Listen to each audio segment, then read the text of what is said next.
안녕하세요. 저는 블루원 업무 도우미입니다. 오늘은 비대면 커뮤니케이션 툴 중의 하나로서 업무 보고, 공유 등 원활한 업무 진행과 업무 효율 향상을 위한 업무용 메일 작성 방법에 대해 말씀드리겠습니다. 최근 대부분의 업무가 비대면으로 이뤄지면서 원활한 의사소통과 정확한 정보 전달, 보고가 필요하게 되었습니다. 대부분 업무용으로 카톡, 메신저 등을 많이 사용하실 텐데, 이런 인스턴트 메신저는 휘발성이 높고 근거가 불명확하며 법적 문제 등이 있어 정확한 의사소통과 근거 관리가 용이한 메일 사용이 적절하겠습니다. 따라서 업무용 메일을 작성함에 있어 업무 효율 증대와 송수신자 업무 피로도 감소를 위해 메일 작성 가이드를 적극 활용하시길 바랍니다. 그럼 지금부터 업무용 메일 작성 방법 시작하겠습니다. 먼저 그룹웨어를 열어 메일 쓰기를 클릭하시면 창이 활성화됩니다. 첫 번째로 제목을 작성하겠습니다. 먼저 제목 앞에 메일 형태를 보고, 공유, 요청, 협조 등을 작성해 주시고 제목은 최대한 간결하게 작성하면 됩니다.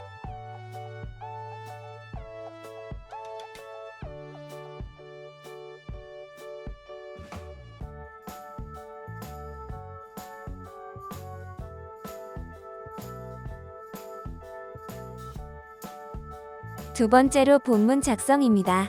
본문 서론은 인사말, 본인 소개, 간단한 내용 설명을 작성하시면 됩니다.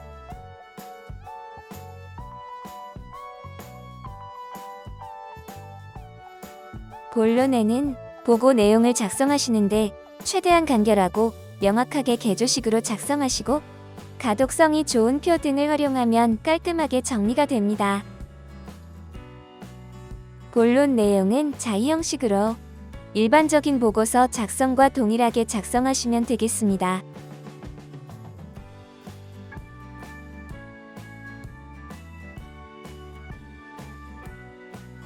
첨부 파일이 있는 경우 본론 마지막 하단에 첨부 파일명과 동일하게 작성해 주시면 됩니다.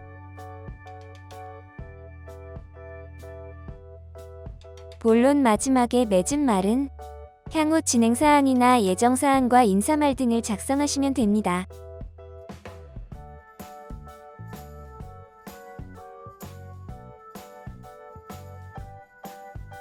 본문 내용을 전부 작성하셨으면 본문 서식을 보기 좋게 설정해 주시면 됩니다. 본문 전체를 드래그한 다음에 글씨체는 맑은 고딕 또는 나눔 바른 고딕 예탄글로 변경하시고 글자 크기는 11포인트 이상, 줄간격은 150%로 설정하시면 됩니다.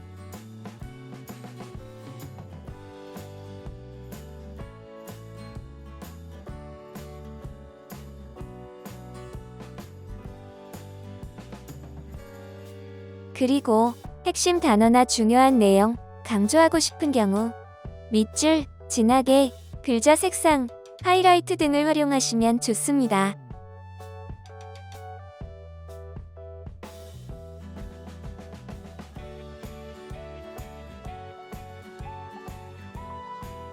여기서 팁을 말씀드리면 원래 의도에서 본문 내용이 변경되는 경우 제목을 수정해야 될 수 있기 때문에 본문 작성을 완료한 후에 제목을 작성하셔도 됩니다.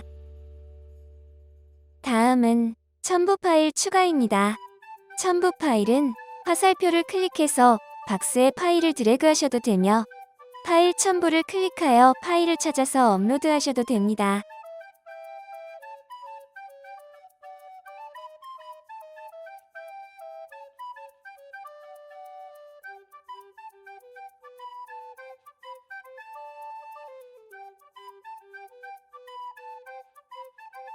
이때 주의하실 점은 본문에 작성한 파일 제목과 동일한 파일명으로 해주시고 순서에 맞춰 파일명의 번호를 부여해 주셔야 많은 첨부 파일이 있는 경우 섞이지 않고 정렬이 됩니다.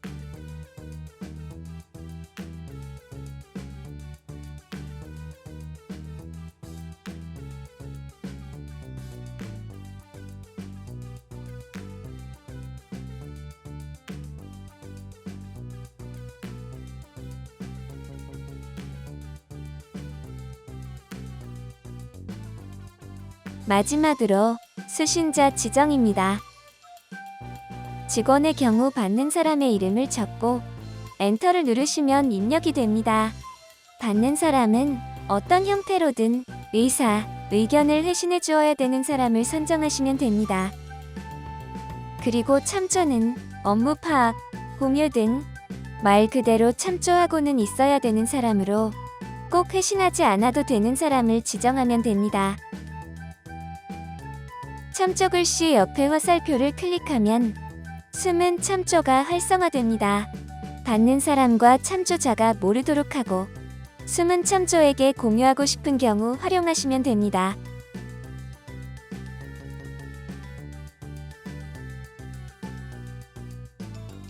그리고 받는 사람 참조자가 많은 경우에는 주소록을 통해 쉽게 추가하실 수 있습니다. 박스 오른쪽 주소록을 클릭하시면 팝업 창이 활성화됩니다. 조직도를 클릭하시면 부서별로 확인이 가능하며 개인 또는 부서 전체를 추가하실 수도 있습니다.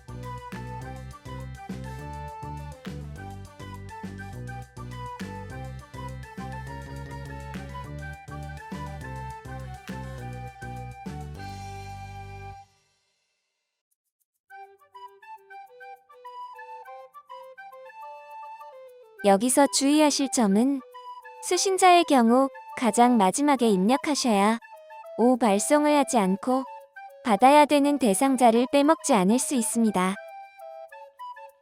추가 팁을 말씀드리면 메일 발송 후 추가 설명이 필요하거나 급한 사안의 경우 통화나 화상회의를 통해서 진행하시고 카톡, 메신저는 단순히 메일을 발송했다는 간단한 내용 전달용으로만 활용하시기 바랍니다.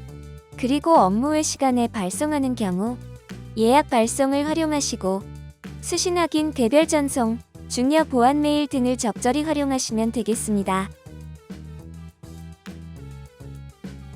이상으로 업무용 메일 작성 방법에 대해 간단하게 알아봤습니다. 감사합니다.